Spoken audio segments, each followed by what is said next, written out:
За өнөөдөр Арс намын анхнд дунд шатны намын байгууллагын өдөрт ажилтнуудын ангадугаар зөвлөгөөнийг нээж байна. За өнөөдөр бид энэ өнгөрсөн 1 жилийн хугацаанд бид бас юу хийж, юу хэрэгжүүлж чадваа гэдгийг бас одоо дүгнэх ёстой. Яг жилийн өмнө 2016 оны 12 сарын 6-нд Арс намын 6 дугаар хурал оролдож Арс намын үндсэн дүрмэнд бол өөрчлөлт оруулсан. За ингээд шинжилгээс нь үндсэн дүрмийн хүрээнд бид бол энэ 365 хоногт олон арван ажлыг бид бас амжуулж чадлаа. Хэдийгээр богино хугацаа боловч энэ 1 жилийн хугацаанд бид нар үндсэндээ энэ одоо том ажлуудыг бол хийж амжуулж чадсан нь үнэхээр гайхамшигт энэ одоо том амжилтууд байлаа гэж бас хэлмээр байна. Өнөөдөр энэ танхимд манай Арс намын анхан дунд шатны 1100 төлөөлөгчид хүрэлцэн ирсэн байна. Бид энэ 1 жилийн хугацаанд юу хийж чадваа? Бид үнэхээр энэ 1 жилийн хугацаанд намын шинжилгээг эхлүүлж, намын шинжилгээний үйл ажиллагааг идэвхжүүлэх чиглэлээр гол ажлуудаа зохион байгуулж явсан. Бид Орлын аймаг 330 сум 9 дүүрэг 152 хороогоороо явж ажиллаа.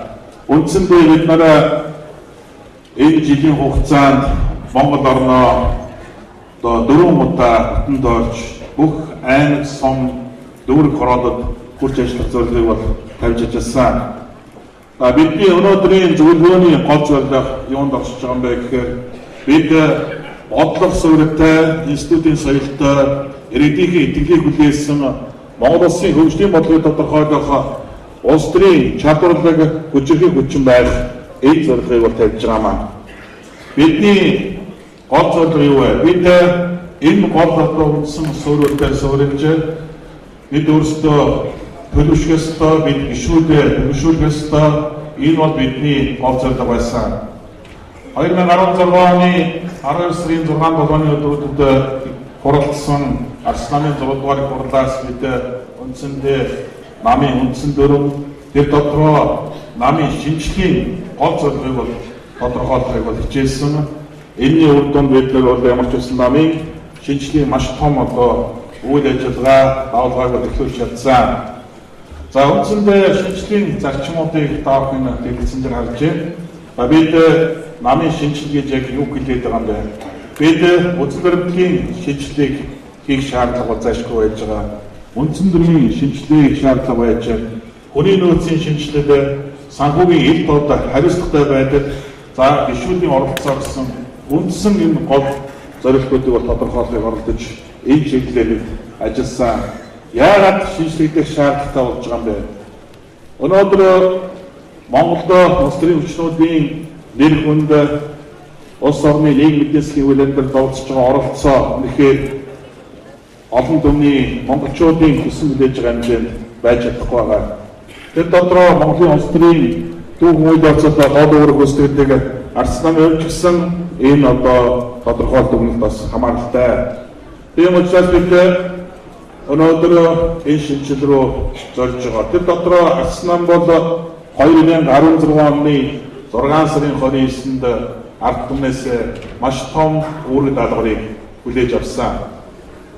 Бид сонгуулийн үр дүнг ямар нэгэн сөрөг одоо ядагдал гэж хүлээж аваагүй. Бид бол энэ ард түмнээс сонгогчдоос Арс намд өгч байгаа маш том үүрэг даалгавар гэж ойлгож байгаа. Энэ бол Арс нам шинжлэхийг шаардлагатай, Арс нам илүү хүчирхэг улс төрийн хүчин болох шаардлагатай байна гэдэг ийм хариуцлагатай том үүрэг даалгаврыг ард түмнээс авсан. Бид шинжлэлийн энэ 365 хоногт бид юу хийж, юу ухаарч чадваа? Бид өнгөрсөн 1 жилийн хугацаанд алдаагаа ухаарч чадлаа. Энэ 1 жилийн хугацаанд бид нар шинжлэлийг тууштай хэрэгжүүлэх ажлыг эхлүүлж чадлаа. Бид энэ 1 жилийн хугацаанд энэ бүх шинжлэлийн үйл ажиллагааг бодит ажиллуулахад анхшилтаа сонсож, гишүүдээ сонсож ажиллаж чадлаа. Энэ бол 365 хоногт бидний хийж эхлүүлсэн шинжлэлийн одоо хамгийн том гараа алхам байлаа гэдэг хэлэх ёстой маа. За шинжлэлийг тоогоор хэдүүлээ эргэж харъя энэ хэлсэн дээр байгаа. За үндэсний бодлого хорооны 70% шинэ залуу үеийн одоо төлөөлөл орж ирлээ. Энэ бол Арс намын одоо төв байгууллагын тогтолцоо бүрэлдэхүүнд бол цоошин өөрчлөлт болж чадсан. За үндэсний бодлого хорооны 410 гишүүний 161 нь 39-с доош насныхан болсон. За үүн дотроо эмэгтэйчүүдийн оролцоо 3-1-ээр хүүсийн одоо бэрхшээлийг хангасан ийм оролцоотой болж чадлаа. Энэ бол өнөөдөр Арс нам хүүсийн буюу гендер бэрхшээлийг ихэнсэн улс төрийн хүчин болж төлөв шалгамаа хийж чадлаа гэдгийг харуулж байгаа томоохон үзүүлэлт гэж бодож байна. За орон нутагт бид нар хүний нөөцийн бодлого руу чиглэсэн алхмуудыг хийхийг зорж байгаамаа. За шинжлэлийн явц бодлогын талбарт та бүхэн бас энэ хэлэгцэн дээр харж байна. За улс төрийн хэлэлцүүлгийг он практикийн цуул хурлуудыг бол зохион байгуулж хийлээ. За нийт гишүүдээс асууж хэлэлцүүлэг орон дээр хөгжиж явагдаж байна. Бид нар үндсэн гол одоо үзэл баримтлалаа зөв тодорхойлох ёстой. Өнөөдөр бидний энэ Монголын улс төрийн намууд дотор үзэл баримтлал онлынхоо гол бодлогыг зөв тодорхойлсон улс төрийн нам хүчин байхгүй гэхэд хэлцэхгүй байгаа. Тийм учраас өнөөдөр Арс нам яг ямар үзэл баримтлал онолтой нам юм бэ? Бид юуны төлөө зорж байгаа юм бэ гэдгээ тодорхойлох нь бол туйлын чухал юм аа. За хоёрдугаарт үндсэн дүрмийн хэлэлцүүлгийг орон дээр өнөөлж шинжилнээс нь үндсэн дүрмээ баталсан. Одоо ч мөн одоо үндсэн дүрмээр зарим нэгэн нэмэлт өөрчлөлтүүдийг оруулах зайлшгүй шаардлагатай байгаа. Энэ хэлэлцүүлэг мөн улс орон дээр явагдаж байгаа гэдэг бас та бүхэндээ хэлье. Ялангуяа манай анхан дунджтны намын удирдах ажилтнууд энэ үндсэн дүрмийн одоо боловсруулалт төгс одоо үндсэн дүрм бий болгоход одоо оролцоо санаачлага нэмэгдүүлэх шаардлагатай байна гэдэг бас энэ зөвөд хэлмээр байна. За гуравдугаарт нь татвар төлөлт санхүүгийн сахилга бат өнөөдөр нэлээд одоо өндөр түвшинд хүрсэн. Бид санхүүгийн ил тод нээлттэй байх зарчмыг бол барьж ажиллаж байгаа гэдэг бол энэ бас хэлье. За энэ шинэ дүрмийн хүрээнд хамгийн том ололт бол бид нар Арс намынхаа 180 мянган орчим гишүүдийг захин бүртгэлд хамруулж гишүүдийн бүртгэл ил тод нээлттэй боллоо. Дээр нь гишүүдийн оролцоог үндсэндээ бодит байдал болгож чадах тэр анхны алхмуудыг бид нар хийж чадлаа. Бид өнөөдөр 180 мянган гишүүнээ захин бүртгэлээр бүртгэж 180 мянган гишүүн маань одоо татвар төлөлтийн ил тод систем шилжснээр бол өнөөдөр гишүүдийн нээлттэй оролцоотой байдлыг бид үндсэндээ хангаж чадлаа. 2017 оны 1 сарын 29-ний өдөр бид нар үндсэндээ 180 мянган гишүүнийхээ одоо оролцоотойгоор намын дарга анх удаа ил тод нээлттэй улс даяар нэгэн өдөр нэг зэрэг сандралтаар сонгож чадсан. Энэ бол бидний хувьд бол том шинжлэлийн алхам байсан. Дараа нь 2017 оны 4 сарын 2-нд намын анхан дунджтны удирдах байгууллага болон удирдлагуудыг сонгосон бүх гишүүдийн сонгуулийг мөн явуулсан. За энэ сонгуулиар бид нар 17800 сонгууль авах тушаал дээр Арс намынхаа анхан дунджтны удирдлага удирдах бүрэлдэхүүнийг сонгож чадлаа. Энэ бол өнөөдөр Арс намын одоо улс төрийн одоо явц түүхэндээ хийсэн хамгийн том арчлалтай ил тод ийм одоо сонгуул болж чадсан гэж харж байгаа. Мэдээж ажил явахад алдаа оноо бий. Бид бас аливаа гаргасан алдаа оноо дүгнэлт хийгээд цаашаа улам алдаагүй байх, улам илч хүчтэй байх тэр бодлогыг бол барьж ажиллах болно. За 17 оны 5 сард Арс намын гишүүдийн түүхэн бодит оролцоог гаргасан томоохон сонгуульсангааг бол явуулсан. Энэ бол Монгол улсын 5 дахь ерөнхийлөгчд үргэлжлэл сонгуул Арс намаас нэр дэвшиж тодруулах сунгаа байсан юм аа. Энэ өнөөдөр манай намын урдаа байдаг лидерүүд манаас оролцож өнөөдрийн Монгол улсын ерөнхийлөгч Балтмаагийн Баттуулгыг Арс намаас Монгол улсын 5 дахь ерөнхийлөгчийн сонгуульд нэр дэвшиж тодруулсан. Бид анхан дунджтныхаа намын 180 мянган гишүүдийн оролцоотой энэ нэр дэвшүүлтийг хийж чадсан нь энэ ялалтын үндэс болсон юм аа. Гишүүдийн оролцоотой альва шийдвэр бодлогыг тодорхойлох нь өөрөө бодит байдалтай илүү ойрхон байдаг юм а гэдгийг бол энэ сонгуул харуулсан. Бид зөв хүнээ дэвшүүлж чадсан. Бид өнөөдөр Арс намынхаа 180 гишүүдийн оролцоотойгоор энэ дэвшүүлгийг явуулсан бол ялалтын түүхэн одоо ололт байсан гэдгийг энэ бас хэлмээр байна. Тэгээд энэ зөв сонголтыг хийх, энэ том ялалтыг байгуулахад оролцоотой байсан. Өнөөдөр энэ туран зогссон Арс намын анхан булчны удирдах ажилтнууд та бүхэндээ Арс намын даргын хувьд баяр хүргэж чэстлийн хүнд баярлалаа илэрхийлье.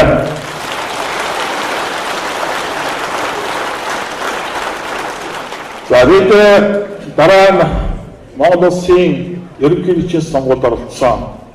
Энэ сонгуул бол үнэхээр түүхэн бөгөөд хариуцлагатай маш хүнд сонгуул байсан гэдгийг бол энэ зориуд онцолж хэлэх ёстой.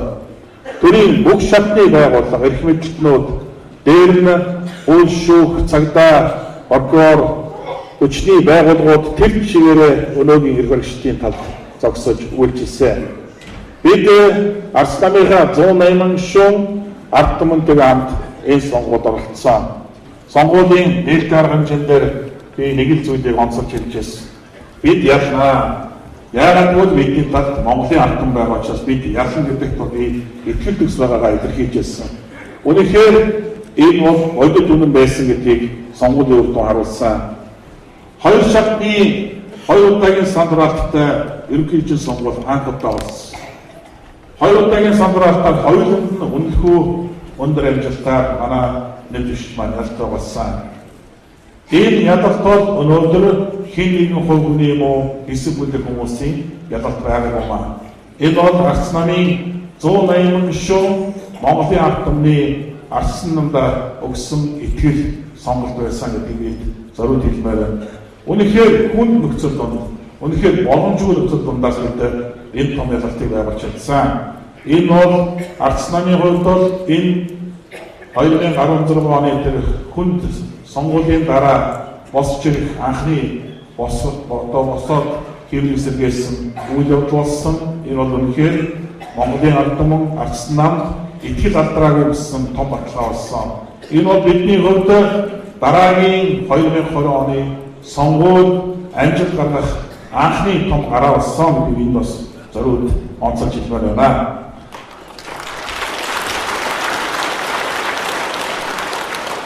Бид энэ сонгуулийн дараа намын анхан булч шатыг бэхжүүлэх, идэвхжүүлэх чиглэлээр үсгийн чуулгануудыг бол зохион байгуулж эхэлсэн.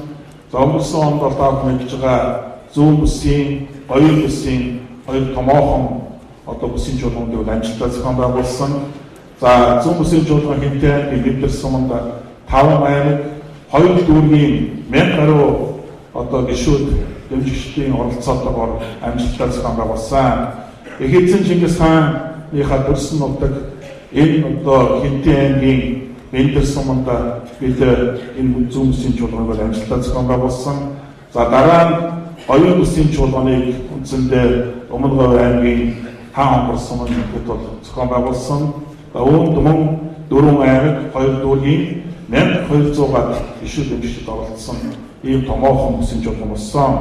За энэ бүсгийн чуулгануудаар бид олон одоо сургалт, семинар, зөвлөгөөнүүдийг амжилттай зохион байгуулсан. Улс төр соёл урлагийн олон арга хэмжээг бас хамтдаа зохион байгуулж бүсгийн чуулганууд амжилттай явуулсан гэдэг нэмэлтийг давхартай байна. Ингээд энэ Хинтээ аймгийн зүүн бүсгийн чуулган, за мөн одоо Өмнө Говь аймгийн Хаан хонгор сумд байсан гоё бүсгийн чуулган одоо амжилттай зохион байгуулсан. Хинтээ аймгийн Арс намын удирдлагууд, Өмнө Говь аймгийн Арс намын удирдлагуудад энд байгаа нийт гишүүдийн өмнөөс халуун бодлогод хийж амжилт хүсье.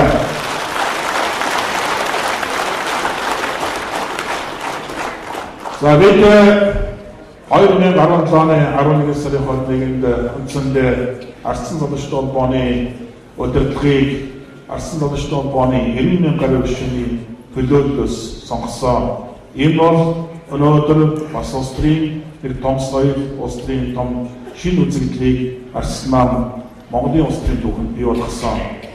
Бид ирээдүгээр багах ёстой. Бид ирээдүгээр зөв бэлдэж, зөв бий болгох ёстой.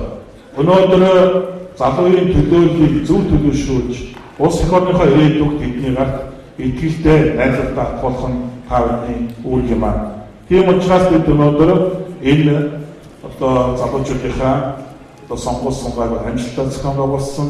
За энэ одоо сонгуулийг зохион байгуулж оролцсон, нэвтрүүлсэн, өрсөлдсөн тэр залуучуудаа нийт залуучуудын одоо төлөөлөлтөө мөн намын байгууллагын хувьд баяр хүргэж цаашдаа амжилт хүсье. За шинжлэл үргэлжилсээр байгаа. Бид зүгээр нэг ойртон ирж байгаа нэг сонгуулийг харах юм уу? Эсвэл бид нар дунд хугацаанд яаж өгч, урт хугацаанд яаж өгч тэр Монгол улсын хөгжлийн стратеги төлөвлөгөөг бид боловсруулж мөрдөж ажиллах юм уу гэдгийг бид тодорхойлж зайлшгүй шаардлага байгаа. Өнөөдөр одоо 2020 оноор биш 2024 он шууд ажиллах юм бол 2028 он, 2032 он гэдэг шил дараас нь олон сонгуулиуд бид дараас нь амжилт ялалтуудыг байгуулж чаддаг хүчирхэг улс төрийн нам болж төрөх систем аа. Ингэж Монгол орны хөгжил тогтвортой Монгол улс ирээдүйгөө итгэл төгс арсан хөгжиж буй орнуудын тоонд зүй ёсоор байрсаар эзэлсэн ийм улс болж хөгжиж чадна. Бид өнгөрсөн 4 жилийнхаа хийсэн бүтээснийг бас байн санаж олон түмэнд сануулж байгаа хэрэгтэй. Бидний өнөөдөр янз бүрийн байдлаар 2012-16 оны үйл явцыг харжуулах янз бүрийн байдлаар оролцдог. Би ганцхан жишээг хэлье. Чингис Монголын 1.5 тэрбум доллараар төрөлд тэмцэх хэмжээний тэр санхүү хөрөнгөөр чухам бид юу хийж чадсан юм бэ? Энэ бол өнөөдөр 1.5 тэрбум доллартай тэмцэх хэмжээний хөрөнгө байсан. Энэ мөнгийг өнөөдөр өөр болгож үрдэнгүй загтсан мэтээ бүтэн 4 жил өнөөгийн эрхлэгчид сурчлагаа байсан. Тэгвэл 2016 онд Монгол улсын гадаад нийт 22.5 тэрбум доллартай тэмцэх хэмжээний өөр аврагтай байсан. Тэгвэл нэг жилийн дотор өнөөдөр 24.9 тэрбум доллартай тэмцэх хэмжээний гадаад өртөө болчиход сууж байна. Энэ нэг жилийн хугацаанд энэ 2.4 тэрбум доллараар эрхлэгчид маань яг юу хийсэн бэ? Юу бүтээсэн бэ? Тэгвэл бид нар Чингис Монголын 1.5 тэрбум одоо доллартай тэмцэх хөрөнгөөр юу хийсэн бэ гэдэг асуудлыг таавал товчхон гэдэг тооёртой одоо сануулж хэлье. Энэ 1660 гаруй төслийг санхүүжүүлсэн. Энэ 1.5 тэрбум доллар. 60,000 орчим хүн ажлын байртай болсон. 1992-оос 2012 оны хооронд нийтдээ 20 жилийн хугацаанд 2087 км хатуучтай зам барьж үндсэндээ 5 аймгийн Улаанбаатартай холбосон хатуу уучлалтай засгийн замтай болсон. Энэ бол түүхэнд байгаагүй томоохон бүтээн байгуул байсан гэдгийг бас хэлэх ёстой байна. 1912-оос 15 онд үндсэндээ бид нар энэ бараг 80-90 жил барьсан замын урттай тэмцэх хэмжээний 2283.7 км урттай хатуучтай замыг барьж чадсан. Энэ бол 4 жилд хий бүтээж зориул болдгиймаа гэдэг тод томрон жишээ болсон ийм бүтээн байгуулалтын ажил байсан гэдэг бас энэ таавал хэлмээр. Чингис Монголын хөрөнгөөр бид Эрдэнэс даван толгой, Шин төмөр зам, Тооскын төсөл, иргэний нисэх, амгалангийн дулааны станц, Тээц 3-4 станцууд хүчин чадлыг нэмэгдүүлэх төсөл, нүүрснээс синтетикийг үйлдвэрлэх төсөл, геологийн төв лаборатори гэх мэт улсын хэмжээний товоохон төслүүдэд 195 их найд төгрөгийг зарцуулсан. Энэ бол өмнө хойж хийж байгаагүй томоохон бүтээн байгуулалт хөрөнгө оруулалт чадсан гэдэг нь хэлэх ёстой маань. Бид нийслэл аймгийн төвүүдэд гудамж төслийг хэрэгжүүлсэн. Энэ гудамж төслийн хүрээнд нийтдээ 33 уулзур замыг бид шинжилж чадсан. Энэ 33 уулзур замыг шинжилснээр нийс товтын маань өнгөтөх яаж өөрчлөгдсөнийг таавал бүгдээрээ харсан. 2012-оос өмнө байсан нийс товтын өнгөтөх 2016 оноос хойш нийс товтын өнгөтөх хоёрыг таавал харьцуулж харж ямар их бүтээн байгуулалт хийж яаж нийслэл одоо өөрчилж бүтээн байгуулж чадсныг та бүхэн мэдж байгаа. Бид Чингис Монгол хөрөнгөөр Чингис хаан одоо олон улсын энэ сквадр дээр энэ Мяд компани анхны Boeing 767 онгоцтой болсон. Монгол улс эзэж өөрийн сонгостой тэр дотроо ийм өндөр хурдтай багтаамжтай ийм онгоцтой байгаагүй. Тэгвэл бид анх удаа энэ Boeing 767 онгоцыг Чингис Монголын хөрөнгөөр худалдаж авсан юм аа. За ингээд яриад байвал энэ $1.5 хийсэн бүтээсэн хөрөнгө хийсэн энэ том ажлуудыг бид эрт бол шилэн байдлаар олон түмэндээ тайлбарж энэ үйл ажиллагааг явуулж ирсэн. Харамсалтай эрх баригчид 4 жил улс орныг өрөнд оруулаад эдгээр удаа гэдэг хар пиарыг зайл завсаргүй засаж ирсний давуу мэдж байгаа. Тэгвэл би дөрөв хэлсэн тэдний чимээгүй дар замаар үрсэн $2.4 тэрбум юу зарцуулагдсан бэ? Хайцсан бэ гэдгийг бид өнөөдөр нэхэх тэр эрт бод байдлыг шаардах бүрэн хэрэгтэй. Өнөөдөр Монгол Ардын намын энэ өнгөрсөн 1 жилийн хугацаанд хийсэн ажлын үр дүн хэлбэлээ эргээд харъя. Дэлгэцэн дээр давхан харж Монгол Ардын нам сонгуулийн амлалтаас бүрэн ухарсан. Сонгуулийн амлалтаас нэг зүйлийг бодит ажиллуулж чадаагүй. Тэд өнөөдөр сонгуулийнхаа амлалтаас 100% ухарсан гэдгийг бол энэ өнөөдөр хариуцлагатайгаар хэлэх ёстой байна. Хоёрдугаар бид Ардын өмнө тулгуурласан асуудлыг шийдвэрлэхийн оронд санал суудлын хэрэглийг гайхамшигтай хийж чадлаа. 1 жилийн хугацаанд бид засгийн газраа сольж өөрчиллөө. Нөгөө эргэлтэлтэй Ардын нам хайцсан байна. Улс орныхоо өмнө үүрэг хариуцлага хүлээж чадна гэж өөрсдөө дөрвөлгдөг Ардын нам хайцсан байна. Тэдэнд улс орны өөрчлөлт оруулах холтой орнын тодорхой бодлого алга байна. Тэд өнөөдөр боловсролчны бодлого бүрэн алдагдсан. Мөрийн хөтөлбөр зорилтоо тодорхойлжбайгаагүй улс төрийн хүчний хувьд дампуурсан ийм л байдлыг энэ жилийн хугацаанд Монголын ард марсан. Тэд бусдын хийсэн сайн зүйл бүрийг харуулах ажлыг хийлээ. Тэд өмнөх 4 жилд Арс намын дэргүүлсэн засгийн газрын хийж иржүүлсэн ажлуудыг өвөөсгөх харуулах ажлыг гайхамшигтай хийлээ. Харамсалтай бидний зорилго бас сансандаа өрөөгөө гэдгийг энд хэлэх ёстой маань. Тэд бусдын хийсэн сайн зүйлүүдийг харуулахдаа өөрсдийгөө хэмбэ гэдгээр Монголын ард түмэнд эрт харуулж чадлаа. Тэд Монгол улсын эдийн засгийн нөхцөлийг улам хөндрүүлсээр байна. Гадаад өрийг нэмэгдүүлэхгүй гэсэн тэдний амлалт өнөөдөр бодит байдалтай эсэргээр хэрэглээ. $22.5 тэрбум доллартай тэмцэх гадаад өрийн одоо хязгаарыг тэд 24.9 тэрбум хүргэлээ. Нэгдүгээр ганцхан жилийн дотор Монгол улсын гадаад өрийг $2.4 тэрбум доллартай тэмцэх хэмжээний өрөө нэмэгдүүлж чадлаа. Энэ бол тэдний гайхамшиг гэж хэлэхээс өөр юу гэж хэлэх вэ? Тэд халаас ихээр туушруулж иргэдээ алагчилсаар улс төрийн хүс бодлоор ялгарлан гадуурхсаар хэлмэгдүүлсээр 1 жилийг өнгөрөөлөө. Өнөөдөр улсын хэмжээнд Арс намын нэр хаягтай Арс намын шаардлагатсан сэтгцэн 30 мянган хүн ажил олонгүй боломжид гарлаа. Тэрний оронд тэд өнөөдөр ах トゥ хамаатан салдан өөрийн намынхаа төрийн албанд дүүртэн хийж чадлаа. Тэд өнөөдөр яг одоо чуулган дээр тэр хууль бусаар ажил албанд төлсөн хүмүүсээ баталгаажуулах санаатай хэмжүүлэхээр төрийн албаны хуулинд өөрчлөлт оруулахаар тулаарч байна.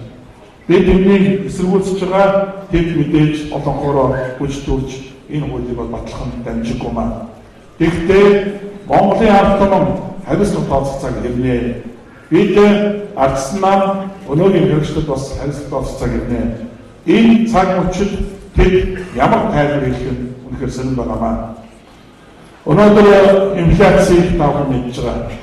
Бид нэр 16 онд засгийн газрыг хүлээж өгөхдөө улс орны хэмжээнд инфляцийг 1.3%-тай хүлээж өгсөн.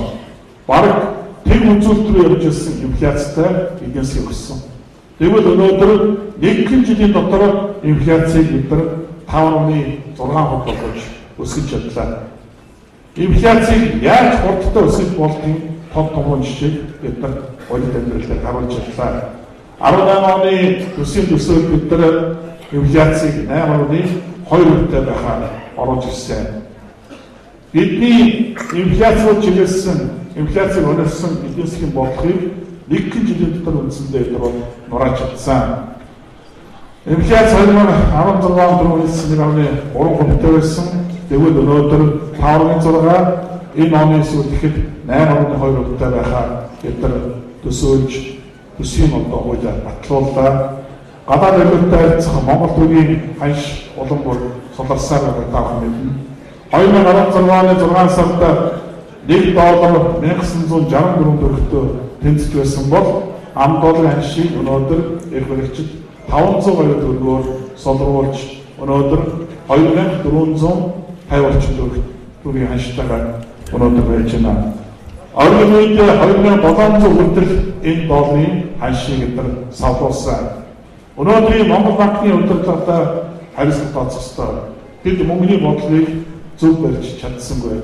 Тэд төгрөгийн доллартай харьцах ханшийг огцон солруулж Монгол банкны удирдлага мөнгөний бодлогыг барихтыг бодлого хэрэгжүүлж чадсангүй. Тэд гадаад валютын нөөцийг хасах гэж зарлаж хэвийн байсан долларын ханшийг богинохон хугацаанд бараг 700-800 төгрөгөөр унгаж чадсан. Энэ бол эдийн засгийн зохион байгуулалттай гэмт хэрэг гэж үзэж багтахаар ийм асуудлаа гэдэг бас зориуд хэлэх ёстой байна. Чанаргүй зээлийн хэмжээ өнөөдөр улам бүр жолооцол буруу алдаж байна. 17 оны эхний 8 сарын системийн эд зээлийн 7.1% буюу 930.24 төгрөг, хугацаа ирсэн зээл $4.4% буюу 968.94 төгрөг. За чанаргүй зээлж нийт зээлийн үлдэгдлийн 14.5% буюу 1.980 төгрөгийн зээл эрсдэлтэй ийм байдалтай тооцогдож байна. Бид өнөөдөр Монгол улсын эдийн засгийн үзүүлэлтийг харж байгаа. Бид бүгдээрээ энэ ажилд бас тодорхой мэдлэг чадвартай олон чадвартай улс болж манай намд байгаа.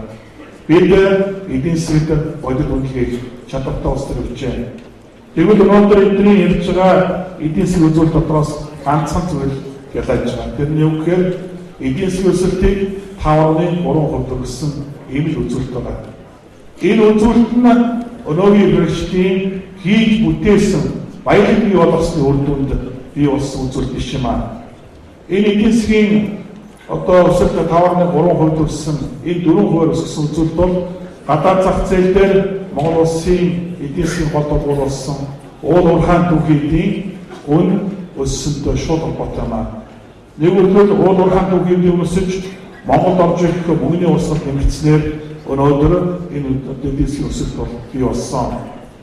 Та мэдж байгаа 2016 оны үед 1 тонн зэс $4,200 тэмцэж байсан.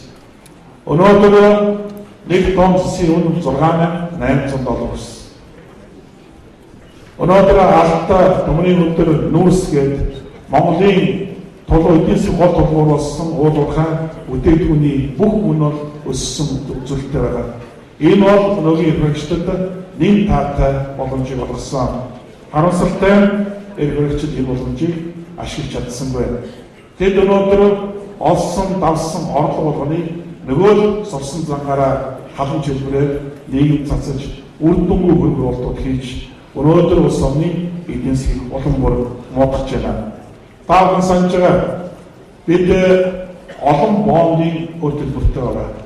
Энэ бондын хөтөлбөртөө Монгол Ардын намын дэвшүүлсэн мөрийн хөтөлбөрт байгаа өрийг өрөөр дарахгүй гэсэн тэр үзүүлэлт өнөөдөр бодит амьдрал дээр хэрэгжихгүй байна. Өнөөдөр өндөр хүүтэй бонд босох замаар өмнөх бондын өрөөлөө гарч байна. Сүү одолтын засгийн газрын тавьсан евробондын зээлийн хэд мөн л хуралдаан нэртэй өндөр хүүтэй бонд босох замаар төлөлөө. Тэд Чингис хааны ихний төлбөрийг мөн гэрээгээ нэртэй өндөр хүүтэй бомб усгасан маань сая төлөлөө. Цаашдаа бид болж ивэл дараа найсан явах гэсэн бодлогоор тэр хандлага улс орны эдийн засаг, улс орны хөгжлийн хүнзэн хүний хүү сэтгэлээр хандж байгаа гэдэг үсэнд зориулж хэлсэн маань. Тэгээд дараагийн засгийн газрын үед төлөвлөлөө байна уу өөрсдөө мэдсэн байдалтайгаар улс орны үрийг улам бүр хязгаарлаж байна. Тэгээд өнөөдөр өрийн таацыг огцон өсгсөн. 50 хүрэхгүй одоо орчин хувьдээс өрийн таац өнөөдөр 80 удаа боллоо. Өнөөдөр нийт төрийн Монгол улсын хүлээж байгаа үйлчлэлээр өнөөдөр өрийн таацыг энэ өндөр түвшинд хүргэж зориуд эдийн засгийг дампууруулах энэ бодлого цаанаа улс үндэстэн дамжсан, нам дамжсан олигарх бүлэглүүдийн шууд зохион байгуулалтаа хийж байгаа бодлого эдийн засгийн үйл ажиллагаа гэж бид харж байгаа. Тэд өнөөдөр олон улсын валютын сан гэдэг байгууллага хаддаг болж утсан. Монгол улс өнөөдөр олон улсын валютын сангаас тусламж авах хэмжээнд үлссэн эдийн засгийн улс орн мөн үү? Би бол үгүй гэж харж байна. Монгол улс өнөөдөр бид өнөөгийн бэрхшээлд засгийн газрын ажлыг хүлээж өгөхдөө эдийн засгийн өсөлтийг 1.3%-тай нэмэх үзүүлэлттэй эдийн засгийг хүлээж өгсөн. Бид эдийн засгийг хасах үзүүлэлттэй өвлөлж өгөөгүй. Бид 1.3%-тай өгсөн. Бид өнөөдөр уулуурхай бүтээгдэхүүний үнийн өсөлтөөр эдийн засгийн өсөлтийг 5.3% хүргэсэн. Ийм өндөр үзүүлэлттэй өсөлттэй эдийн засгийн улс орн өнөөдөр олон улсын валютын сангаас уйлахгүй юм аа. Энэ бол өнөөдөр үндэстэн дамжсан, нам дамжсан олигарх бүлэглүүдийн шууд оролцоотойгоор Монгол улсын эдийн засгийн чадварыг содруулах, үндэсний аюулгүй байдлыг алдагдуулах ийм улс үндэстэн дамжсан маш том бүлэглүүдийн гэмт үйлдэлүүд явж байгаа гэдэг эрт хэлэгцээ одоо болсон. Бид ямар ч үед өвөг дээдсийн маань үлдээсэн энэ уудам газар нутаг, энэ байгалийн асар их баялаг, энэ нөөцлөр Монгол улс өөрийгөө өрн аваад явах чадвартай эдийн засгийн бүтцтэй хөгжилтэй улс байж чадна гэдэгт бол харц нам хэлцэхгүй байгаа.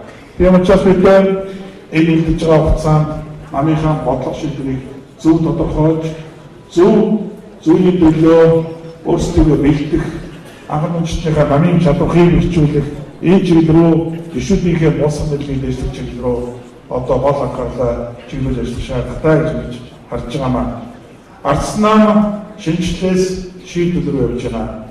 Бид зөвхөн шинжилгээрээ зогсох төдийгүй бид улс орны нийгмийн эдийн засгийн одоо гарцыг олох ёстой. Бид шийдлийг олж улс орны хөгжлийг тодорхойлох ёстой маань.